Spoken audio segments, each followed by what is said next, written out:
Hello and welcome. Today I'll be touching on an extremely sensitive subject for Muslims, especially so-called moderate Muslims who are suffering from cognitive dissonance and are trying to deny Islam's original teachings. Whenever Muslims and non-Muslims debate, it's always a matter of time before Muhammad's marriage to 6-year-old Aisha is thrown into the mix. This video will be tackling the issue of pedophilia and child marriage in Islam. Does Islam endorse pedophilia and child marriage, or is this a negative misconception with no foundation in Islam's teachings? You'll be glad to hear there won't be any inappropriate images in this video, but to explain this matter in detail, I will be explaining hypothetical situations that are made permissible in Islam, which some people may find repulsive to hear, but we all need to know what's at the heart of Islamic jurisprudence. I will be digging in very deep into the topic to show you exactly how child marriage is addressed in the Quran as well as in Sharia law, so bear with me for what will be a fairly long video. So let's get going.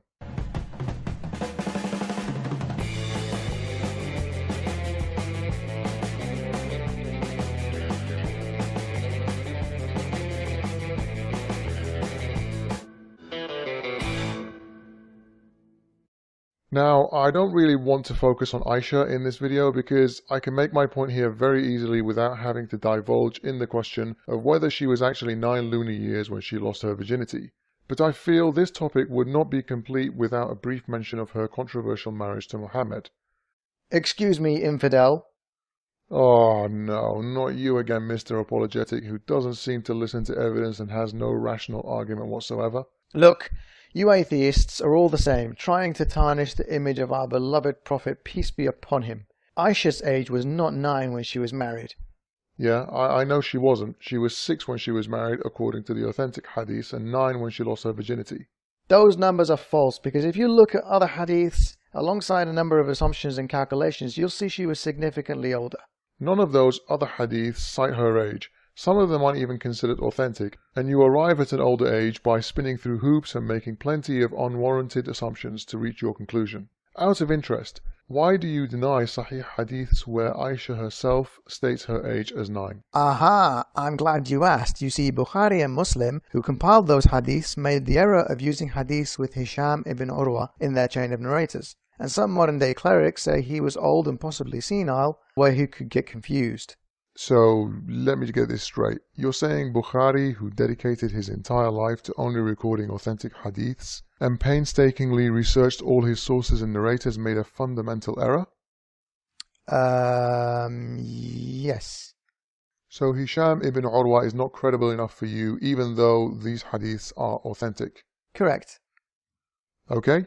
Well, here are 2 more authentic hadiths, clearly stating Aisha's age as 9, and neither of them contain Hisham in their chain of narrators. Well, Aisha was very mature for her age, even if she was 9.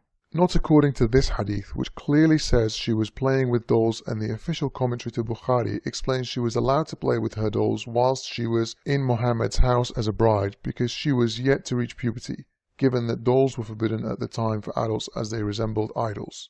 Well, other religions have child marriages too. King John of England married a 12-year-old in the year 1200. So what? Wasn't Muhammad supposed to be the perfect human according to Islam and the ultimate example? If he married a 6-year-old, what kind of example was he setting? Look, I don't care what you just said, and I don't care about your sources. It's all lies. He's perfect, and I can only pray for Allah to guide you. Okay, you're putting your head in the sand again, and choosing to delude yourself in the face of hard evidence. Islam is perfect, and you're going to hell, you infidel. Allahu Akbar! Okay. Anyway, that's Aisha's marriage dealt with. Let's see what the Quran says on this issue. Divorce is lawful in Islam and is regulated fairly clearly in the Quran. If a woman gets divorced before vaginal intercourse has taken place between the partners, she can get married again immediately and does not have to sit out a waiting period, referred to as the iddah in Arabic. This is made clear in Surah Al-Ahzab, verse 49. O you who believe, when you marry the believing women and then divorce them before you touch them, you have in their case no term which you shall reckon. So make some provision for them and send them forth a goodly sending forth. So the rule is clearly no waiting period for women who didn't have sex in their marriage before their divorce. As for women who have had vaginal intercourse during their marriage and were divorced, Surah Al-Baqarah, chapter 2, verse 2 to 8, states that they need to wait for 3 menstrual cycles. Women who are divorced shall wait, keeping themselves apart, 3 courses, and it is not lawful for them that they should conceal that which Allah hath created in their wombs, if they are believers in Allah and the Last Day. So the Quran now stated that a woman needs to wait for 3 menstrual periods following her divorce before she can remarry, but does not need to delay remarriage if she never had intercourse with her husband. This caused a problem for the Arabs, who knew this waiting period only applies to menstruating women. So they went back to ask Muhammad what the waiting period would be for those who are not menstruating, namely young girls who have yet to hit puberty, old women who have reached menopause, and pregnant women. This is detailed in several places such as Asbab al-Nuzul, the Islamic text which describes the context behind the Quran's verses. It states, when the waiting period for divorced and widowed women was mentioned in Surah Al-Baqarah, Ubay ibn al-Ka'ab said, O Messenger of Allah, some women of Medina are saying, there are other women who have not been mentioned. He asked him, and who are they? And he said, those who are too young, those who are too old, and those who are pregnant. And so this verse was revealed.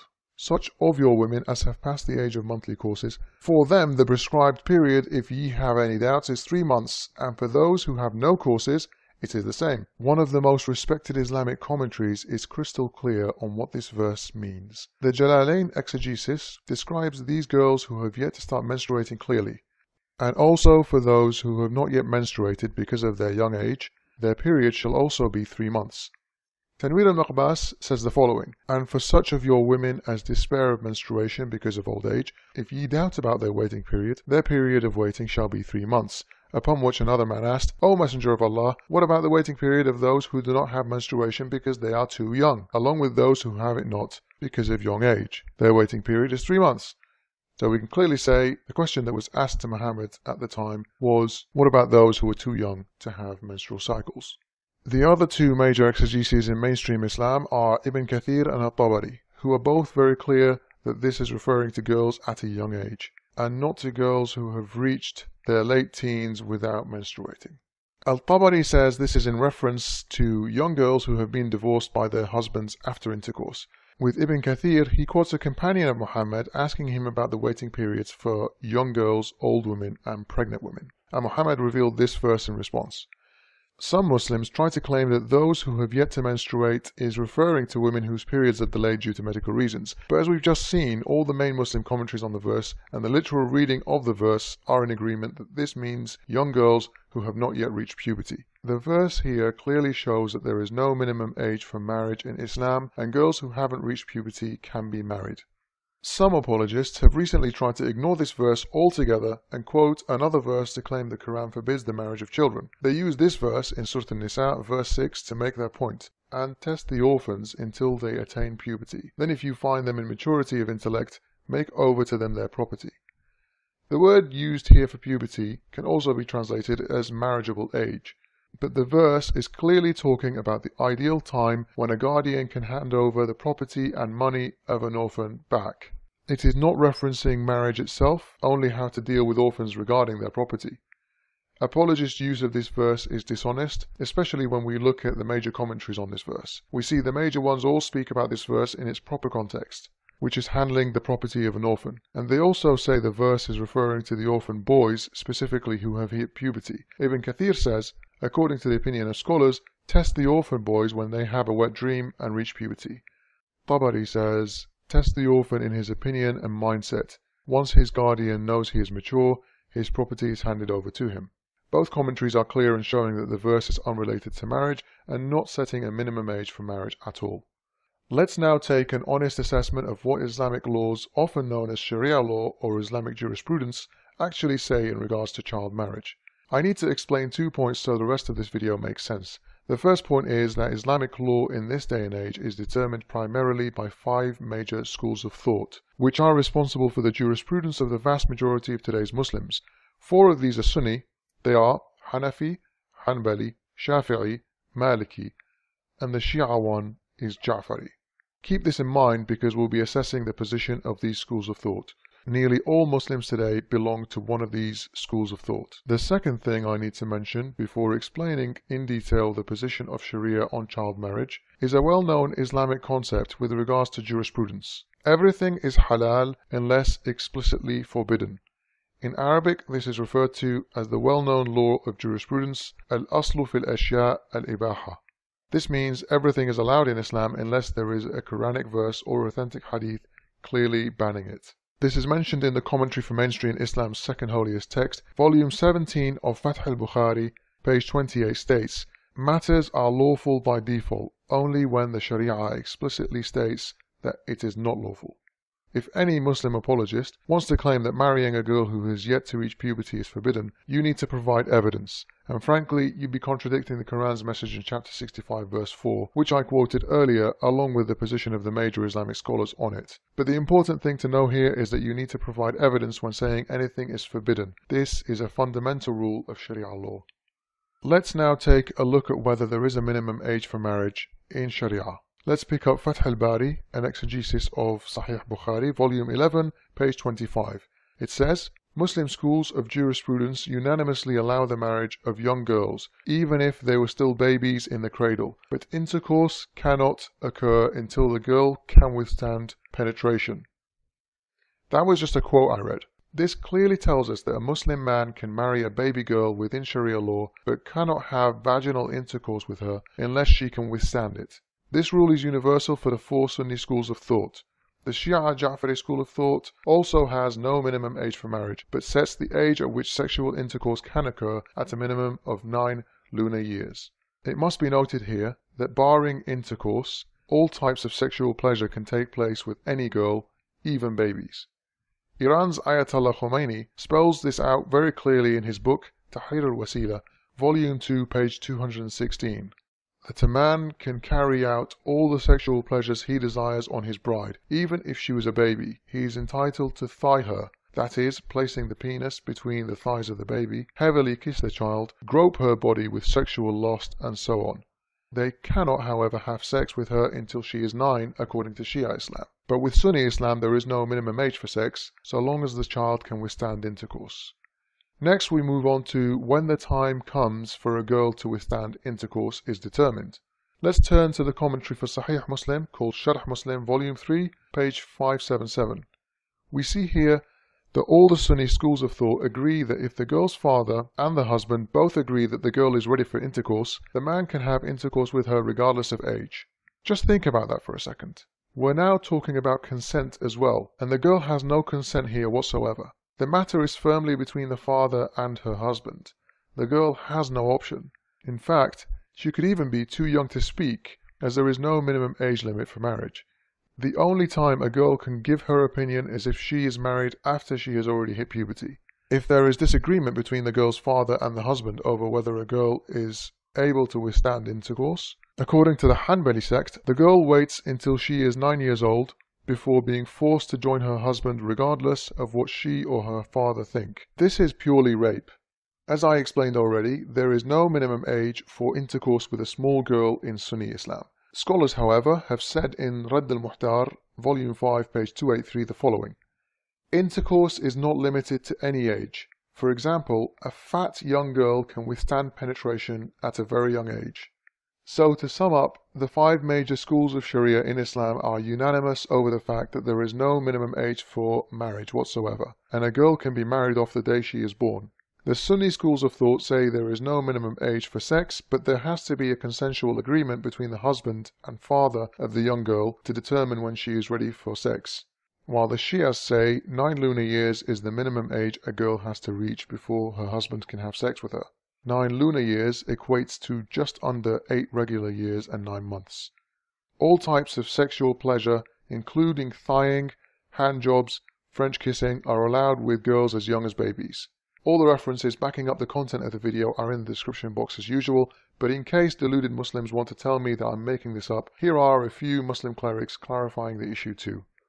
دكتور أحمد يعني إذا كبرت حتعتبره أبوها، لأنه هو اللي رباها، حيكون في مكانة أبوها. لا ما هو رباها، لا زوجها أصبح زوجها إذا مات ترثه. على أوراق زوجها، لكن هي أنا أتحدث نفسيا يعني رضيعة. يعني رضيعة، يعني إذا مين ما تبناها سواء زوجها أو انظر التشريع الإسلامي. نعم أنا يستطيع أن يتزوج من رضيعة، هذا ما قلته دكتور أحمد. نعم صح. يعني أنا بتكلم عن هذا وبقول يعني نحن مركزين على النقطة دي، لا هذه نقطة جزئية بسيطة جدا. نعم. يعني ولكن أثارت جدل كبير. وراجل قال لك البنت عندها 9 سنين تعاشر أحسن من اللي عندها 20. واحنا عاملين مختلفين في سن الزواج ورفع سن الزواج، نرفعه ولا ما نرفعوش؟ الوضع ده ايه؟ 9 سنين تنفع؟ هو الراجل ده بيتكلم كلام. هو اولا ليس هناك في الشرع تحديد لسن الزواج، على طول كده ليس هناك في الشرع تحديد لسن الزواج. يعني ولكن اللي فهمته كده انك موافق. نعم. انت بتأيد الفتوى دي؟ مش بأيد الفتوى دي. امال ايه؟ ده مش بأيد الفتوى دي. يعني 9 سنين تنفع؟ أن تحتمل الزوج، يعني تحتمل المعاشرة، تحتمل الزوج، تحتمل البنت الزواج. تحتمل الزواج من عندها كام سنة؟ نعم. أنا ما أعرفش بقى. ما هو في عندها هقول لسيادتك الجدات في عندها 15 سنة ومقروضة قد كده وما تنفعش الحاجة وما تعرفش حاجة. في واحدة عندها 10 سنين وتلاقيها بسم الله ما شاء الله قد الحيطة مثلا. هي العملية بتتوقف على إيه؟ يعني مش مرتبطة بسن. لا مش مرتبطة. الشرع لم يعني البنت عندها 9 سنين وقد الحيطة تنفع تتجوز؟ ما ينفعش ليه؟ طب اكيد اتصلوا بينا على 91 235. اصل انا مش في مود مناقشتك النهارده فضيله الشيخ. كلام صعب قوي. 9 سنين وتتجوز ده 9 سنين وتتجوز اذا قلت اذا كانت قد الحيطة تطيق الفحل، يعني اللي هي بيقول ايوه. ما هي في الشرع. بشكر دكتور ياسر انه اكثر صراحه من بعض الاعضاء اللي حاولوا يلتفوا حول تفسير موضوع زواج الاطفال الصغيرات وان هو كان اكثر صراحه، لدرجه ان هو قال كمان ما اشترطش سن البلوغ. ده حتى يعني فسر الايه الكريمه لمن لم تحض بعد، يعني ممكن في اي سن ان شاء الله 3 سنين طالما بامكانها انها يعني تطيق. طب ايه تفسيرها عندك يا دكتور؟ الزوجية. معلش انا عايز تفسير الايه عندك يا دكتور. ثاني اكمل يا دكتور ياسر. جيبوا لي تفسير عند اي عالم من اهل العلم في الايه. انا بقول ايه من كلام الله. حضرتك قلت والتي لم تحض. ما انا بتكلم على ايه، مش بتكلم على انا. ده انا بقول قال الله. ما انا عارفه حضرتك، ما انا بقول حضرتك ما تقولوش تفسير، اصل انا ما فسرتش. طيب ده ربنا اللي بيقول ولا ايه؟ بعدين معتقدين صحتها ولا مش معتقدين صحتها؟ معتقدين القران ولا مش معتقدين القران؟ ده معناه في اي سن يا دكتور ياسر، مش شرط كمان سن البلوغ. يعني انا بقول لحضرتك انت مقتنعه بالقران ولا لا؟ Finally, there are a couple of hadiths I'd also like to quote which highlight Muhammad's inappropriate behavior around young children. Now I must stress, the first one is graded Hasan, which is the second highest rating you can give a hadith following Sahih. Coincidentally, the hadith rated Hasan is actually about Muhammad's grandson named Hasan. The hadith narrated by Abu Hurairah has Muhammad going into a mosque before asking for his grandchild. "Where is the little one? Call the little one to me." Hassan came running and jumped into his lap. Then he put his hand in his beard. Then the Prophet opened his mouth and put his tongue in his mouth. Then he said, "Oh Allah, I love him, so love him and the one who loves him." Remember that Muslims are encouraged to follow Muhammad's example in their daily lives. An old man today can very easily grab his grandson and stick his tongue down his throat and cite this hadith as his justification for doing so, that he is just basically showing his love the same way Muhammad showed his love to his grandchild. But it turns out that's not the only Islamic source to talk about Muhammad sticking his tongue in other people's mouths. Let me clarify, all the video so far has been from absolutely solid, indisputable sources from mainstream Muslims. This last one I will mention is only believed to be true amongst some Shias. In the modern revised Shia version of Muhammad's biography, named Sirat al-Mustafa, we find on page 81 we are told about the birth of Ali, Muhammad's cousin and future son-in-law. Muhammad, who at this time was still not claiming prophethood, does the following, and I quote the 4th paragraph. Many narrations say Ali avoided suckling his mother Fatima bint Asad's breast for 3 days because Muhammad was feeding him his saliva through tongue-suckling, leaving Ali full. So Muhammad presented his tongue and saliva as food for Ali for 3 days. But you know what? Let's be kind and leave all the tongue-suckling aside, given its authenticity can be legitimately disputed. I'd like Muslims to ask themselves honestly, how can they still call this a beautiful religion when the Quran and mainstream Sharia unanimously allow a baby girl to be married off to fulfill all the man's sexual desires, even if she was as young as a baby? All except intercourse, that is, which is only when she is deemed ready to withstand penetration, however young she is for Sunnis and 9 lunar years for Shias. How can you deny that pedophilia has nothing to do with Islam anymore? Do you really think a great God would allow this behavior? If you really want to claim all the Islamic sources have misunderstood the true meaning of the verses and hadiths used to compile Sharia, then why would an all-knowing God not make it crystal clear that child marriage is strictly forbidden? Please think about this honestly with yourself and don't put your head in the sand to avoid this problematic issue. That's all for this video. As always, my sources are always stated in the description box, where I have even provided some extra links to Muslim pages stating similar statements to the ones I've made on the video. So before any Muslims have the typical knee-jerk reaction they have on all my videos, please go and read the sources yourself. You can also find links to Muslim websites clearly and unapologetically explaining exactly what I have mentioned in this video, that there is no age limit whatsoever in marriage and sex. Anybody can feel free to mirror any of my videos, but please provide a link back to my channel when doing so. Subscribe to this channel if you haven't already done so. Follow me on my social media pages and help support my work on Patreon if you can in any way so I can do more of these videos. Thank you very much for watching.